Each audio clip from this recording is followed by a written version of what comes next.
Et je salue évidemment, comme tous les matins, Bruno Donnet. Bonjour Philippe. Tous les jours, Bruno, vous traquez ici les temps forts de l'actualité médiatique. Et hier, vous avez été saisi par la mise en garde d'un photographe de presse suisse qui est passé très près de la mort alors qu'il travaillait en Ukraine. Oui, il s'appelle Guillaume Briquet. Ses cheveux et sa barbe ont blanchi au rythme des conflits qu'il photographie un peu partout sur la planète depuis maintenant de très nombreuses années. Il y a 2 semaines, il a filé Dardar en Ukraine et il parcourt désormais les villes assiégées, bombardées pour alimenter de ces images les journaux suisses qu'il emploie. Lundi, il se trouvait sur la route qui mène à Odessa dans une voiture clairement siglée de plusieurs logos presse lorsqu'il a été victime d'une embuscade de l'armée russe. La suite, c'est lui qui l'a raconté hier matin sur BFM TV. Je venais de passer un checkpoint ukrainien et environ 4 km après ce checkpoint, j'ai eu 4 tirs sur mon véhicule, 4 tirs au niveau de la tête.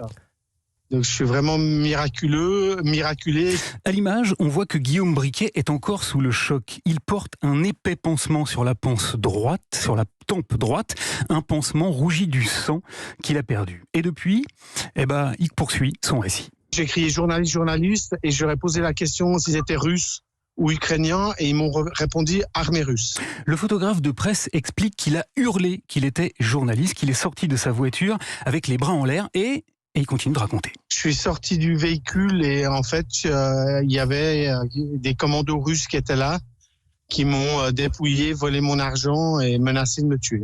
Alors à cet instant, on pense que ce que le journaliste veut nous dire, c'est que l'armée russe ne respecte pas les droits les plus élémentaires de la presse en temps de guerre. Mais on se trompe. Car ce dont Guillaume Briquet souhaite ardemment témoigner est à la fois beaucoup plus complexe que ça et surtout nettement plus intéressant. Il raconte en fait qu'après l'avoir pris pour cible, les militaires russes ont tenu à vérifier qu'il était un vrai journaliste et que c'est sa carte de presse qui lui a finalement sauvé la vie. Si un journaliste français, un photographe français, un youtubeur sans carte de presse, il sera clairement considéré comme un espion et abattu sur place. Il m'aurait abattu sur place si j'avais pas pu prouver que j'étais un journaliste. Et au récit qu'on imaginait strictement personnel, succède alors brutalement une mise en garde dont la portée le dépasse très nettement. Donc je mets en garde les journalistes qui ne sont pas professionnels dans les zones de guerre, qui n'ont pas l'équipement balistique correspondant aux armes de guerre.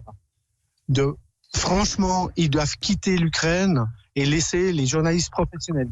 Ce qu'explique Guillaume Briquet, c'est qu'il y a actuellement plus de 2000 journalistes à Kiev. C'est énorme, mais qu'un très grand nombre d'entre eux sont en fait de très jeunes gens qui n'ont pas de carte de presse et qui ont pris la route de l'Ukraine parce qu'ils ont vu là une occasion unique de percer dans le métier. Alors bien sûr, il n'est pas nécessaire de posséder une carte professionnelle pour pratiquer le journalisme, et les milliers d'images bouleversantes que l'on peut voir de cette guerre, simplement en parcourant Instagram, en témoignent tous les jours. Mais attention, qu'on ne se trompe pas, ce que dit ce photographe suisse, ce n'est pas l'expression de l'amertume d'un vieux con qui se sentirait menacé par les nouveaux médias. Non.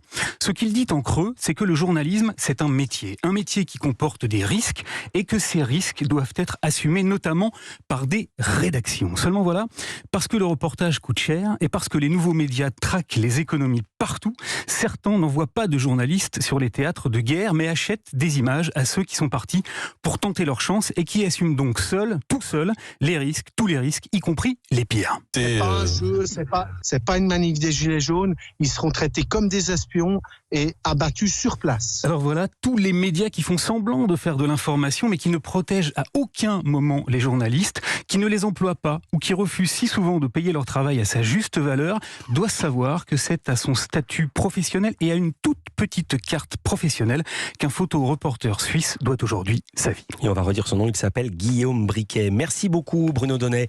À demain.